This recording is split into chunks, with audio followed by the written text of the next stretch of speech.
Remember John Bunyan, thrown into a prison cell, stripped of his freedom. Yet in that darkness, he wrote Pilgrim's Progress, a story that has guided souls for centuries. When Beethoven died, was found to have suffered unbearable pain, his body failing him. Yet in the silence of his deafness, he composed music that will live forever. A young man, crippled, paralyzed, yet his spirit lifts those around him, a beacon of joy where there should be sorrow. My dear friends, life is a test, a storm that challenges us, pushes us, even breaks us. But tell me, what happens when a man refuses to break? When he stands, unwavering, in the face of suffering? That is the mark of the unconquerable. And today, we uncover the power hidden in hardship, the strength born in struggle, and the fire that no storm can ever extinguish.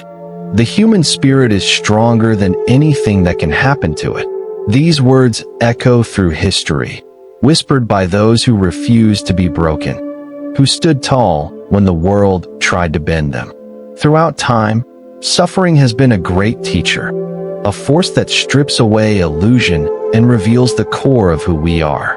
Reporters from war-ravaged lands tell us that in the face of devastation, men are turning back to the churches, to something greater than themselves. Out of the ashes of material destruction, a reawakening of the spirit emerges. Man is a curious being. It is in his darkest moments that he shines the brightest.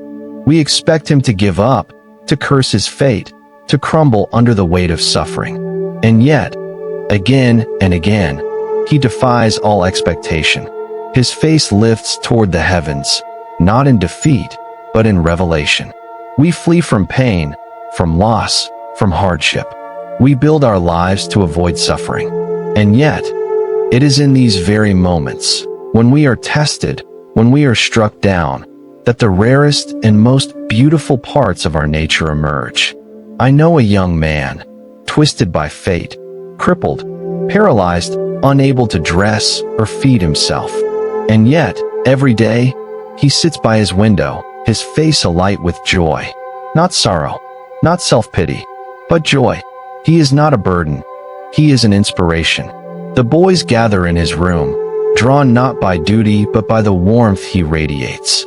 You do not pity him, because he does not pity himself. You do not feel drained in his presence. You feel uplifted.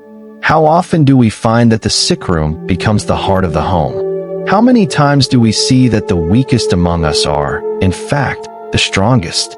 A mother, confined to her bed, becomes the sanctuary for her worried husband, the guiding light for her children. Her body may be failing, but her spirit, unshaken. And yet, those who have everything, wealth, power, luxury, are too often plagued by bitterness. How many gilded homes echo with the emptiness of resentment? How often does comfort breed cruelty, and success bring hardness of heart? The world could lose its warlords, its billionaires, its powerful elites, and it would go on. But take away the blind, the deaf, the bedridden, and you strip humanity of its soul. For it is from these, the so-called weak, that we learn resilience, courage, and the deepest kind of strength. A little girl, her spine twisted, her legs useless, yet her eyes shine with a courage that outshines any ballroom beauty. We could do without the vain, the arrogant, the self-absorbed, but not her. Because we are not bodies. We are something far greater. Time and time again, history proves this truth.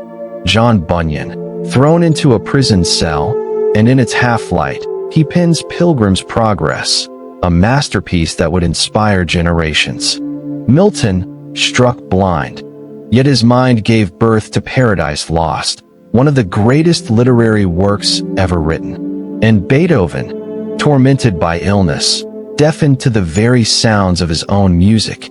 Yet in silence, he composed symphonies that shook the world. When Beethoven died, an autopsy revealed a lifetime of suffering. His liver, shrunken to half its size. His body, battered by improper care and relentless hardship. His family troubles, unbearable. And yet, in that struggle, In that darkness, he composed music so divine that even the heavens must have paused to listen. And yet, we have heard artists complain because their dressing rooms weren't luxurious enough. What a piece of work is man! Too extraordinary, too resilient, too divine for this world alone. Surely, his home must be among the stars.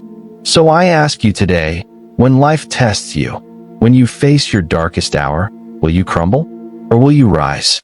Will you allow suffering to break you? Or to shape you into something greater?